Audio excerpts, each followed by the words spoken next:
Hi, and welcome to Anne's Family Recipe. Today I'm making a meatless meal perfect for Lent, my Salmon Nicoise Salad.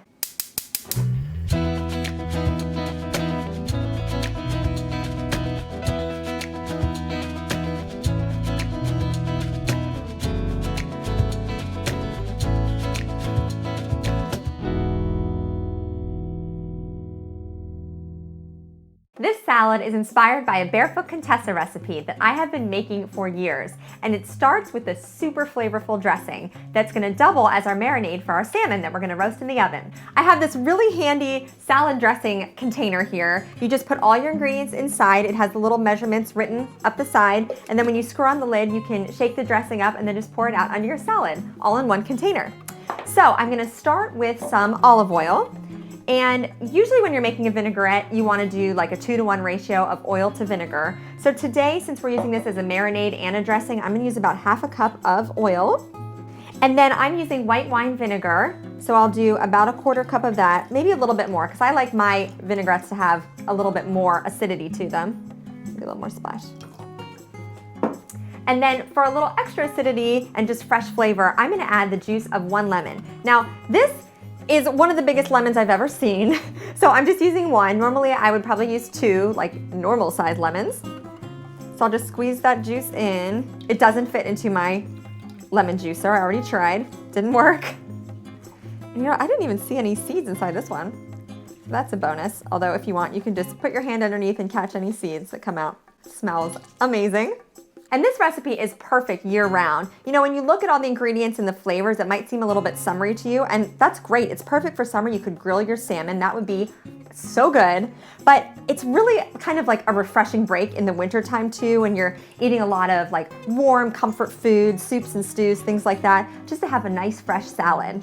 And of course, during Lent, I don't eat meat on Fridays, so this is a great option to have seafood on Fridays. That was a ton of juice, but it smells good. So next to my vinaigrette, I'm gonna add 2 cloves of garlic. So I just peeled them and I'm using my garlic press today, or you can just mince them up really small, really finely, I should say. Okay, so 2 fresh garlic cloves, and I can use the back of my knife to just scrape it into my dressing jar here.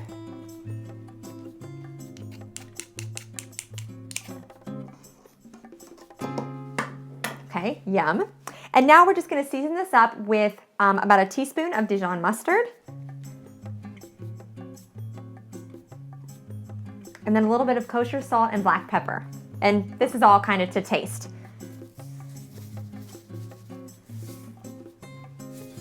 That's probably about a 1/2 teaspoon of salt and then maybe like an 1/8 teaspoon of pepper.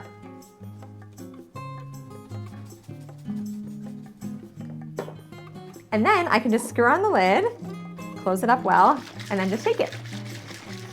So then this will help the dressing to emulsify, which means like the oil and the vinegar will actually combine together. I feel like a bartender. Does this look authentic? I don't drink a lot, so I don't really know, but looks cool. Okay, and then I can just pour it over my salmon and over my salad when it's all ready to go. I washed and peeled about 3 medium-sized russet potatoes, and I just chopped them up into chunks, and I put them in cold water and then brought that up to a boil and let it boil for about 15 minutes or so until they were fork tender. So those are ready to come out of the water. So I'm just using my little kitchen spider strainer here to drain those out. And the reason why I'm not draining this into the sink is because I want to save this boiling water to boil my green beans for a couple seconds. So we'll get the potatoes out and the green beans in. I just had regular baking potatoes on hand, but you can also use red skin potatoes, like little baby red skins. Those look really pretty on the plate because you wouldn't peel them. And I kind of like that little snap that the skin of a red skin has too. So if you have those, I would use them.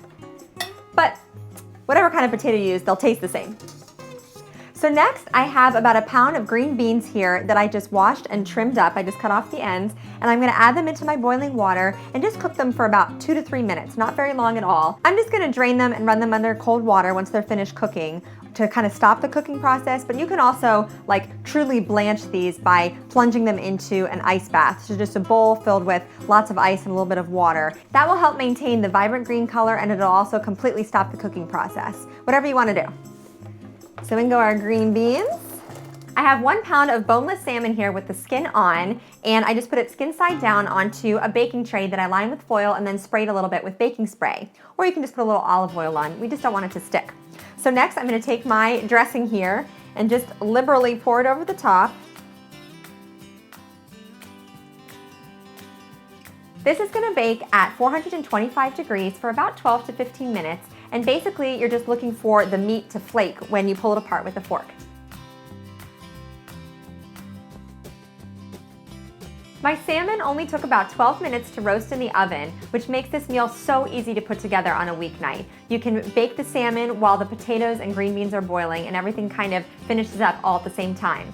So I wanted to show you how I assembled my little, this is my plate right here. You can also put all the ingredients on like a really large platter if you want to serve it more family style. But I have some chopped up grape tomatoes, and I like to slice those at least in half because when the flesh is exposed, then it really absorbs that vinaigrette, which I love. Then I have my green beans, I have some kalamata olives here, I have some soft-boiled egg, my boiled potatoes. I put a little bed of fresh greens here. Today I just had baby spinach. You could use like baby arugula or a spring mix, whatever you have, and then my salmon. And don't be afraid of using the skin on salmon. First of all, it's a better bang for your buck at the grocery store. It's less expensive, and it just peels right off of the skin. I'm just gonna finish this all off with a little more salt and freshly cracked black pepper.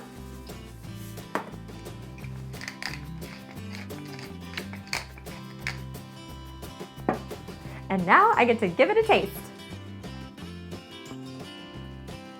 Good little salmon and an olive.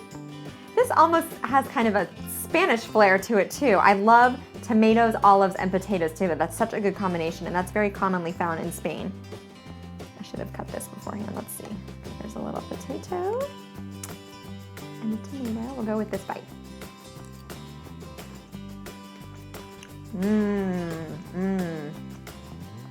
Such a good combination. Nice and bright and lemony and garlicky from the vinaigrette, and super healthy. I feel very good about eating this meal, and meat-free. Don't forget to subscribe to my channel and find me on Instagram at Anne's Family Recipe. Thank you so much for joining me in my kitchen, and I'll see you again soon with another family recipe. For the full recipe, check the description box below, and don't forget to subscribe to my channel. Thanks for joining me in my kitchen.